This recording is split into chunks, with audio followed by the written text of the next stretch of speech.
Hey guys, we are moving on to our Wednesday lesson for reading. Again, focusing on our main idea and supporting details. But the card I've pulled for you today is actually an informational card. Okay, and you'll have an activity that is also another informational passage in your reading packet here shortly on page 8. Okay, so remember those nonfiction informational passages are all based on true facts. And we're going to find the main idea of those passages here. We know our steps. We're going to ask ourselves, what did we just read about? Look for titles or pictures, clue words, and remember what I always say. Don't assume it's the first sentence in the paragraph. It may be the last. You got to hunt for those clues to help you figure it out. All right, so let's move on down here to slide 4 and follow along as I'm reading here about this main idea. Card number 1. Here we go. A blizzard is a weather event that occurs most often during the wintertime. Blizzards occur when there are very low temperatures, high winds, and a severe snowstorm.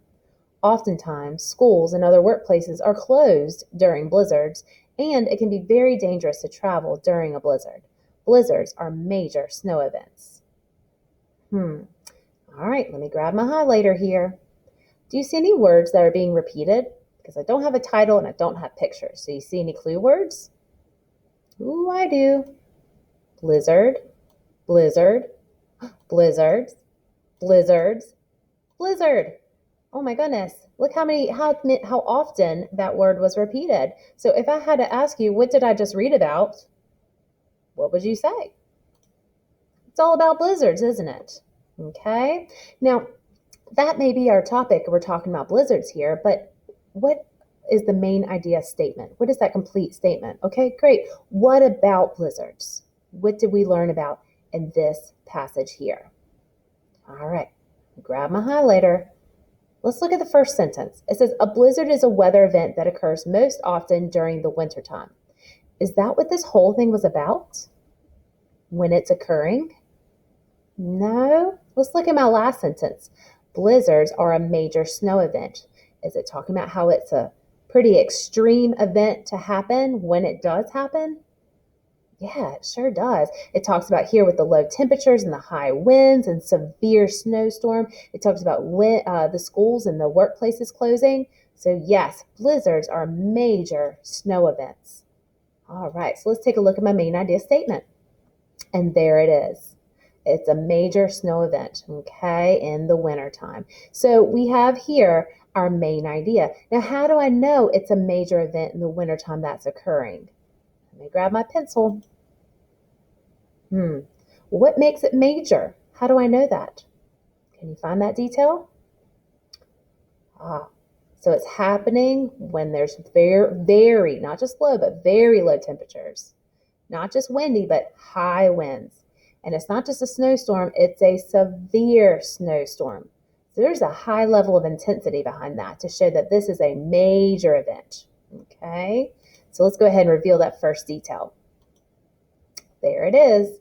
Blizzards occur when there are very low temperatures, high winds, and a severe snowstorm. What else shows me that there's this high level of intensity here? Can you find it? What happens when there's blizzards? Oh, we know it's definitely a snow day. Don't get very many of those around here. And other workplaces, what are they going to do? They're going to have to be closed because it's too dangerous to travel, okay, during this blizzard. So there's that second detail to show that this is a major snow event. Just not a few snow flurries. This is major. So let's take a look here. Again, oftentimes schools and other workplaces are closed during blizzards, and it could be very dangerous to travel during a blizzard. Okay, so today we have gone through and identified our topic here on blizzards. What about them? Blizzards, they are a major snow event in the wintertime, and we know it's a major snow event because we have our details to support it. All right, now when you go through, make sure in your classwork you're looking on Wednesday and you complete that Google form here. And the selection that I have posted here is in your packet on page 8. So if you like to mark up your text like I do, if you like to read it off the paper like I do, you can pull that packet out. Go ahead, Circle in your answers on your sheet, but just please make sure you fill them in on this Google form, going through all 4 questions before submitting and marking as done. All right, I hope this has been helpful. Until next time.